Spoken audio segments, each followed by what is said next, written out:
sa tunay na buhay, hindi lang pala sa manok. Bagay rin pala ang alaking sa pork. Gagarutihin ko muna hanggang sa mapirat, lumambot at lumapad. 1 kilo bali ang aking idadali. Palalasahan ko lang muna ng asin, garlic powder at saka paprika. Ganoon lang kasimple, manipis lang ang timplada dahil sa putahing arisarsa naman ang magdadala. Nilamas ko lang ng maayos tapos isasawsaw ko na sa harina. At siya nga pala, makwento ko lang, naubusan ako ng stock ng paborito kong Good Life breadcrumbs nung nakaraan. Kaya wala akong ibang no choice, kaya napilitan akong gumamit ng ibang brand. Gusto ko lamang naman silang ipagkumpara. Ngayong nakapag-restock na uli ako ng Japanese style Good Life breadcrumbs. Gagamitin ko silang dalawa para makita natin mismo kung ano nga baga ang pinagkaiba. Paparehasin ko syempre ang proseso. Aring brand X muna ang mauna. Kumbagay tong katso ang magiging dating nila. Bagos gagawan ko mamaya ng masarap na alaking na sarsa. Alright na yan, kaya naman i-deep fry ko na sila. Sa katamtamang init na temperatura, magkasabay na. Hanggang sa mag-crisp brown, sabay hinango ko na. Malaman natin ngayon kung ano nga ba ang pinagkaiba.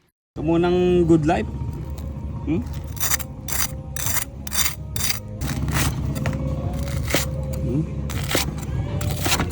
Itsura oh. Kapit na kapit. Mukhang malutong naman silang dalawa at hindi nagkakalayo ng itsura. Kaso mo'y ari ang napansin ko sa isa. Ari naman yung nabili kong nakaraan na breadcrumbs. Testingin din natin. Ayun, yun ang pinagkaiba niya oh. Humihiwala yung ano niya, yung pinaka-breading niya sa laman.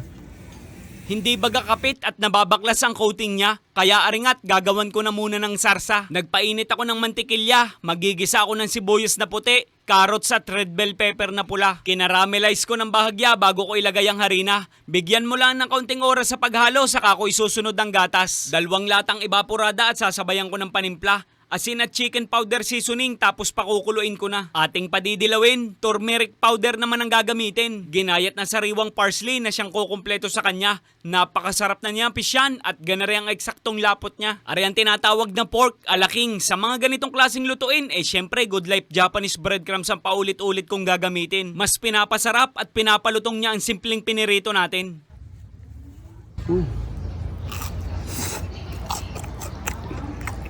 Hop.